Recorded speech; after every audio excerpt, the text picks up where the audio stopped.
Thank you so much. It's a privilege to be here and interact with a lot of you guys. It's amazing to see the energy, and product managers are known for their passion, the energy that comes out of them when they're talking and they're walking. So this energy is what is basically drives the innovation out of the product managers. In this talk, I'm going to basically talk about three things which I learned. And I generally don't use PowerPoints, I just sort of talk. But in today's talk, I'm going to show a few of the pictures, and there was no way for me, so I basically put up this slide as well. But it's going to be more of a talk. So, three things. First thing is, a lot of people have talked about this. In fact, today morning, Sanjay was also talking about it. Know your user. But there's one key thing which is beyond that. Know your users and their context. And in fact, Sanjay actually mentioned about this a little bit during his talk about the design. Because unless you know the users beyond the demographics, you're not going to actually make a good product which is going to work for them. When I ask many of the entrepreneurs who your users are, the kind of characteristics I hear from them are my users are 20 to 30-year-old, male or female, this kind of demographic, who lives here, these kind of things. But they're actually not really enough. What is this information going to help you in terms of designing your product? Unless you know the context in which they are living, how do they interact with your product, under what circumstances they are, what are the various constraints in which they are living their life in, you'll not be able to design the products really well.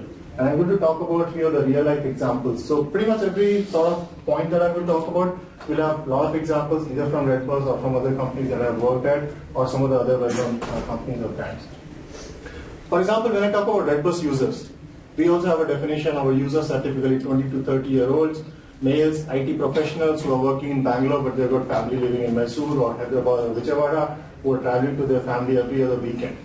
But beyond that, most of our users tend to access Redbus from their office computers, right? And if you're in office, your boss is somewhere around you all the time.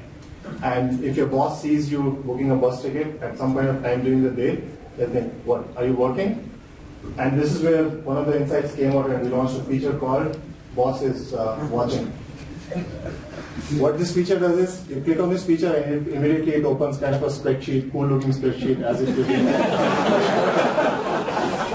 But this is a key insight that we got after looking at our users in their day-to-day life. It's a real pain point for the users. I mean, they're doing a bus ticket booking, it's going to take 5 or 10 minutes, they're not doing a fraud, they're not really wasting their time, they're not Facebooking, but this feature is going to help them in their real life, and we launched this feature and people actually love this. This is the context that I'm talking about. If I had just restricted ourselves by defining that our user is 20 to 30-year-old male IT professional, we would not have been able to come up with this kind of insight. This insight came by talking to users day in and day out with the Vuja Day kind of the thinking that Sarif mentioned earlier in the day, that every time you're interacting with the users, think of or hear them the way you would have heard the first time. And this is how you get cool insights. This is how you get actionable insights. And these actionable insights is what help you build your product, is what helps you build your company. I'll take another example. If you take the bus traveler, I don't know how many of you have traveled by bus, but there are tons of uncertainties for a bus traveler on his journey. If you're going from say Bangalore to Hyderabad, you don't know whether bus is going to come on time or not. You don't know whether the bus is going to be having good quality seats, even though it is Volvo, or it's going to have top seats. You don't know whether the drivers are going to talk to me properly. You don't know if you are a lady passenger, whether the bus is going to stop at a clean loo or not. That's a big problem, right? If you have an overnight journey, you basically don't know many of these kind of things. So this is the uncertainty of the bus traveler, which is creating trouble in their bus travel experience. So while many other people actually say that we are the online bus ticketing agent or the OTA, I actually think we are not. We are there to serve the bus traveler. We are there to actually help you improve your bus travel journey from point A to point B, and we just happen to be selling tickets. That's a side effect.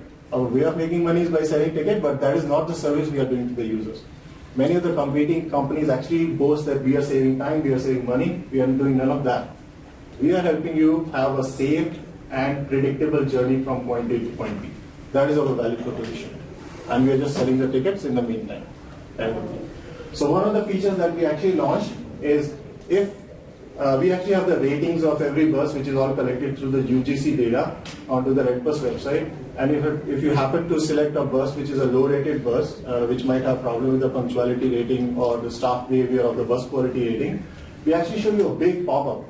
Boss, are you in your mind? Are you sure you want to do this? You're going to have a terrible time in your bus journey.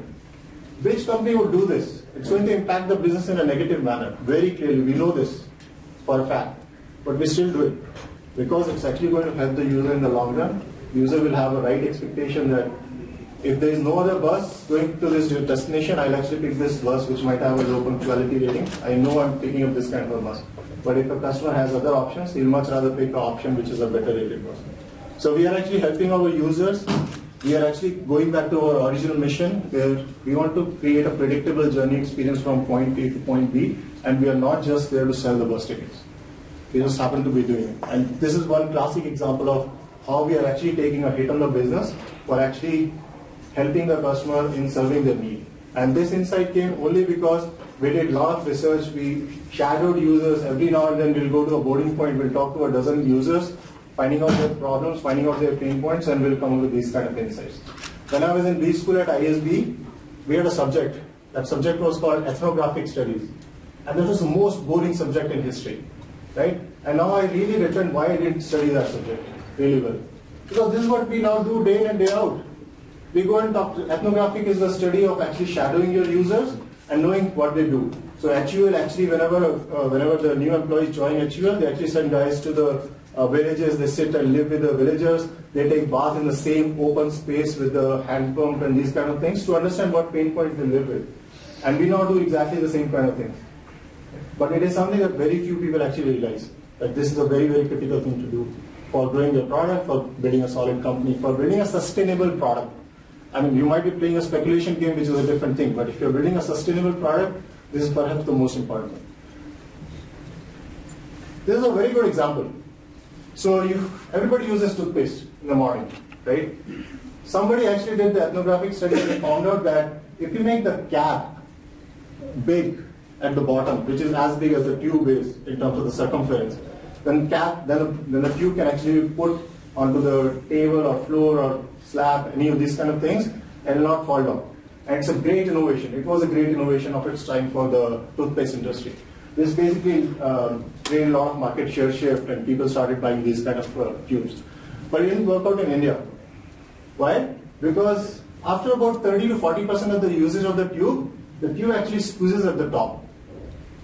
Right? And then it's like, it cannot be held like this, it will fall down like this, it will fall down like this, and that is why it didn't work out in India. And in India, people actually tend to just squeeze it in one of the boxes or something like that. So this feature, while it was working in another context, never worked in the Indian context. Right? This is why the power of context is important. So not only know your users well, but know the context in which they are using your product. And not only know the context in which your users are using your product, but know the context in which your non-users are using the competing product. Right? That's very important. Because unless you know how your alternate solution that is selling out into the market, in whatever form it may be, unless you know how people are using that, you will not be able to design a solution where you are actually migrating the customer behavior from that alternate solution to your solution. Right? This is why the power of knowing the users and knowing the context is important. Second thing which you will hear in all the product management forums or in all the entrepreneurship meetings is experiment, power of experimentation. Right? And it's not any different. This screenshot is a little bit difficult to read. I just took the screenshot. This is just a 1-month-old data. This is from Obama's campaign. You don't need to read through, I'll be able to explain it. So Obama was running these fundraising campaigns. So the fundraising happens by way of sending the emails, and those emails need to be generally very, very emotionally connecting to the people so that they contribute money to the Obama's campaign. And obviously the competitors were also doing their own fundraising with their own email campaigns and these kind of things. Obama did a very, very smart thing in this campaign. Right before they needed to send out 10 million emails to raise the fund, they actually created about a dozen of the email subject lines. All these things are the email subject lines, potential email subject lines. They sent out these email subject lines to about thousands of people at a time. And they gathered data. They found out which email line is working best. And then once they gathered this data based on the low-cost experiments of sending this to a few thousand people, they actually found out that this is the tagline that I must use, and they sent it out. And the difference was actually the tagline which one was, I'll be outspent. Unless you give me money, I'll be outspent in this campaign. The second best tagline was, some scary numbers. And the difference between the first and the top one was actually about 600K. So overall, he ended up getting about $2.5 million USD as a fundraising from this campaign. This is the power of experimentation. There will, every time Obama runs for the presidency campaign, some or the other business learnings come out of this campaign afterwards, which are revealed to the TV. And those are great business insights. These are two examples of Google Ads. You'll be familiar with the structure. Can somebody tell me which of the ad formats will be winning? How many think top ad format will win? Win being defined as the click-through rate. Top one. How many think top one will win? How many think low one will win? Rest of the guys are not sure. I was amazed to see data. This is not exactly this advertiser, but the advertiser were different. But the ad in the top won by about 50% difference in CTR. What is the difference? There is an S at the end for the title and the URL. This is the power of experimentation. These small things matter a lot. For example, in my request campaign itself, I added a dot at the end of the ad creative, and it led to a significant increase in the CTR. These are like the top one. Because it has got the S. Sometimes there are no reasons. I mean, there is no real justification. It is just that it created more emotional connect with the users, or it read well, or it got more real estate. I don't know what's the real reason, but this one had by about 50% increase in CTR. It's just a similar and a blue. That was only it. I was amazed. And what did you do? Sorry, I missed that part. You added a dot. We put in a dot at the end of the campaign. Buy bus tickets now, dot. As simple as that. And without dot versus with dot was this difference. I mean, sometimes it gets crazy, and this crazy part is what is the third point. I'll come back to this. But there is an experiment that we recently did. If you are buying a bus ticket, would you like a 5% off on your bus ticket or 50 rupees off on your bus ticket? How many think 5%? How many think 50 rupees? Okay, a lot of people want 50 rupees. Well, it turns out that the average bus ticket price is about 700 rupees. So if you are taking a 50 rupee discount, it's a much better win for you than 5%. But users actually don't connect with this thing. They are not great at doing calculations. They think that the 5% is better thing. 50 rupees is more like chiller. I'll spend it. It's not even something that will buy me a coffee at Cafe Coffee. Right? 5% is like a small money, but 50 rupees is a small money, but 5% is a big money. But they don't do the math. So this is the basic power of experimentation. If there is one reason for success of Google in this world, that reason is the power of experimentation. And I was quite fortunate enough to actually work in the real hardcore search rankings and the ad ranking at Google, where every day there were dozens of experiments running. And when I was running the launch approval for the ads area, this experiment kind of the things used to shock me every now and then. What is happening? But this is the power. And we use this day in and day out at Redbus. I saw this infographic which said, great product managers have brain of engineer, speech of diplomat, art of designer. This was a quote made by Deep Nishal, who is a mentor for both Sanjay and I when we used to be at Google together. I learned one more thing. What differentiates between product manager and a great product manager? It is that the great product managers have psychic powers. And this actually came out as a realization that I had about a year back. We go and talk about a lot of these experiments, we hear these crazy results, something worked, something didn't work. For example, you were asking for justification why this plural thing worked, why a singular thing did not work. Some people We as product managers have the fundamental responsibility of moving consumer behavior. Whatever consumer is doing today, we want consumers to use our product. And that's the consumer behavior change that we want. And this consumer change, behavior change is an art. I think it is more of a language.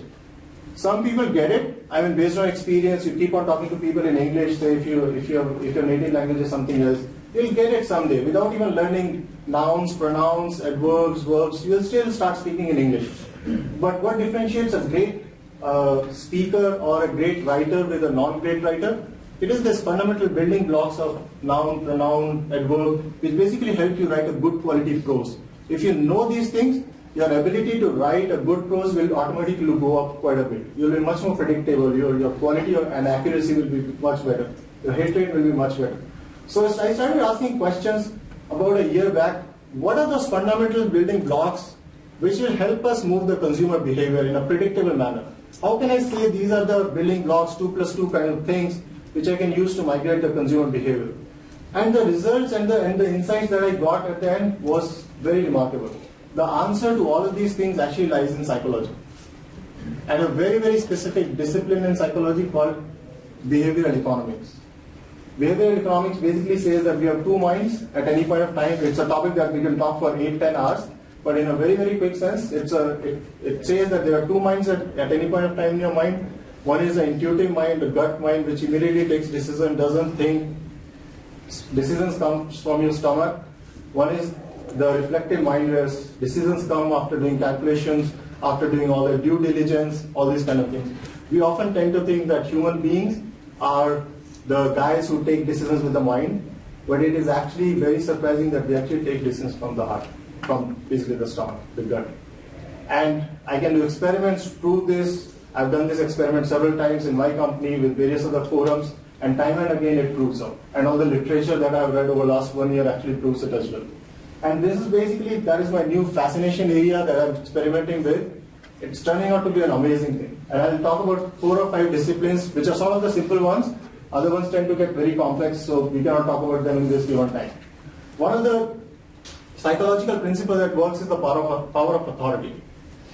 If you see someone who is considered to be an authority figure, praising a product or praising something, you tend to go with that guy. And this is very well used by the book industry. Pretty much every book you see, this guy, Crucial Conversations is a very popular book, one of the bestsellers. But at the top they say, forward is written by Stephen Covey, who is another great writer. Right? Why do we need to use that? Because Stephen Covey, everybody will think if Stephen Covey is writing great things about this book better be good, I'll read this book. Right? Take this into the world of internet. How we use this principle for our migrating our consumer behavior. When a customer is searching for bus tickets from, say, Hyderabad to Bangalore on Google, and he may not be aware of Redbus, he somehow finds us through ads or through Google organic search results, whatever it may be, he lands onto Redbus page. Once he lands onto Redbus page, how does he know whether I should trust this page or not? There is no real trust element. There is nothing like one pro happy eyes there. Okay. Yeah, so that is one part, but this is not the authority, right? So the authority principle that we use here is this small seal, a cafe secure. People who are coming onto an internet site for the first time, believe it or not, have a huge doubt about the capability or the security of that site. And this badge actually gave a significant boost in our conversion rate, especially for the new users. A small badge. And this came from this psychological principle of authority. Another principle that book industry has used very well, now this is a Stephen Covey's book this time. It says 15 million copies sold. So the principle here is that if a lot of people are doing it, it might actually be a good thing to do. Let me also do it. At least there's no harm. If 15 million people have read this book, I'll not be the stupid guy if I read this book. I'll be one of those 15 million, so it's okay. So this social pressure creates a lot of pressure in the mind to actually comply with the herd. This is the herd mentality that sort of forces you to do things. Now let's see how this can be applied in the world of internet. I don't know how many of you are able to read this small font at the back, but the Google ad for Redbus says 249 people in Bangalore, plus one this. How many people use Google Plus? only 1, 2, 3. But this makes impact. Even if Google Plus is not an adopted product, which I completely agree, even though I used to work at Google, but when people see that 249 people have +1 this URL on Google, that is what creates the social pressure. So obviously, the CTR of this ad will be much better than the CTR of other ads. And I've basically hidden now the competing names just to maintain anonymity. This is how the social pressure can be used. Quickly going back to this, if you see the social pressure thing is also being used here on the home page. We have put the Facebook like thing, 500,000 people have liked this page. So this is another kind of a social pressure thing. If 500,000 people have liked this page, it better be a good quality page. So actually the thing is, the point I'm trying to highlight is a lot of these principles get used in the industry, knowingly or unknowingly, more often unknowingly. But if you know the building blocks as to why something is happening, then you can be much more sort of practical, much more predictive in your behavior. You know why I'm doing something, you have a much more solid rationale of trying out something. You could have figured out by just the experimentation. Launch hundreds of experiments, you'll figure out one of these experiments will prove this. But had you known it, you would have just need to launch maybe 4 or 5 experiments. Another principle that goes is the loss aversion. I'll be very quick since I'm running out of time. This is a very interesting principle. It says if customer gets to hold something for some period of time, they actually are very, very worried of losing it at a later point of time. And this was very aptly used in the cable TV industry, where Comcast and these guys in US used to give free subscriptions, and then people will continue with those subscriptions because they were sort of, they continue, I don't want to lose this channel now. The same thing is actually used by Amazon Prime very well in the internet industry. They give the membership of $79 or $89 a month. First month is free. Only catch is that you have to give the credit card information, and next month onwards they'll charge you. People actually tend to avoid, they actually don't cancel it. And the same thing was used in Domino's Pizza very, very beautifully in India. I failed to get the screenshot of this, but basically it was a game on their website. You play that game. After playing that game, they'll reward you with a discount coupon or something. And if you try to play that game again, it'll give a message. Are you sure you want to lose this discount? And that's a sort of mental pressure that it is creating. Am I sure I want to lose this? No, I'm not sure. I don't want to lose anything in life. Right? But if you were really rational, the same thing that I was talking about, mental decision versus decision from the gut, if you are a truly rational people, there's actually no harm in going out with another game, because you can play infinite number of games and at one point of the time, you'll actually get that kind of discount again. As long as the site is genuine, it's creating a random number for the discount. I mean, giving benefit of doubt to Domino's, you would have got the discount by playing it 5 times, 4 times. There was no harm in doing it. Maybe you actually got the better discount next time. But people actually didn't do that because they were worried that I lose this discount. So I close it with just this final thing. Anchoring is another big thing that goes out in all the decision makings in our daily life, in consumer psychology, all across the board. Anchoring says that if you have set a benchmark for something, actually that influences a lot of decisions that the customers are making. So if you were to basically say, ask for a donation from the customers, would you donate, I give these 3 default options, and other way a customer can type in his favorite sort of donation amount. And if you were to ask this question from customers, invariably option B will end up getting you more donation than option A, because it's a higher anchor that you have set out. How it is used in the world? Saran is sitting in the audience, he can correct me, but I always used to wonder why these Amazons and Flipkarts kind of the companies actually cut out the price and write the new price down there. What's the use? I mean, if I know this is the price, just write it down, done. MRP is anyway stupid, everybody knows. But turns out that this is what sets the anchoring point. So it was an eye-opening thing. I mean, I never used to think that it should be the case. And McDonald's is another interesting example. If you go to McDonald's, they'll ask you ask for a Coke or you ask for a Happy Meal or something like that. They'll ask you, sir, do you want medium or large? First of all, they actually have regular. They don't ask you. Right? And then you say, do you want medium or large? Now you're wondering, okay, what should I do? I'm not that fat, I don't really need large. But let me take medium. So the kind of they influence you to actually buy a medium-sized drink, whereas you would have actually bought the regular, the small size drink. Right? This is the way these guys can actually use it. I'll just close it with a final example that I recently read and became one of the favorite ones.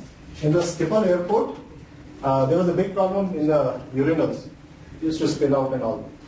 What they did was a simple thing. They painted a butterfly in the middle of the urinal. And that acted as a great nudge for the users. People started aiming, and then the problem got away. I mean, this is a power of thinking, this is a power of psychology, this is a power of experimentation that we as product managers can do in the internet world and make a great business, great product, anything out of it. Thank you.